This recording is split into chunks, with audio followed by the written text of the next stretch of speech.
So hey guys welcome back to my channel. তো সেদিন আমাদের ইনস্ট্যান্ট প্ল্যান হয়েছিল যে আমরা মেলায় যাব। তো যেমন বলা তেমন কাজ, বেরিয়ে পড়লাম মেলায় যাওয়ার উদ্দেশ্যে। দিয়ে এখানে হাসাহাসি করতে করতে চারজনে মিলে মেলায় চলে এলাম। আসার পর দেখো এখানে কত সুন্দর সুন্দর মূর্তি, ফুল, খেলনা অনেক কিছু বিক্রি হচ্ছিলো। তাই এগুলো কেনাকাটা করলাম। করতে করতে বৌমনির একটা পুতুল পছন্দ হয়েছিল।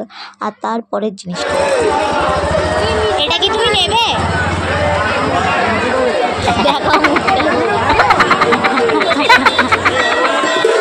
হ্যাঁ, এই পুতুলটা বৌমনির পছন্দ হয়েছিল। পুতুলটা আরও একজনের পছন্দ হয়েছিল, কিন্তু বৌমনি তাকে নিতে দেবে না বলে তাই নিজেই নিয়ে বসেছিল। তারপর এখানে ঘোরাঘুরি করতে করতে আইসক্রিম খেয়ে নিলাম। তারপরে চলে এলাম মোমো খেতে। মোমো খেলাম। মোমো টোমো খেয়ে আবার ঘোরাঘুরি করতে করতে আমরা চলে এলাম গিয়ে মেলার শেষ পর্যায়ে। এসে আবার আমরা খেয়ে নিলাম গিয়ে ফুচকা।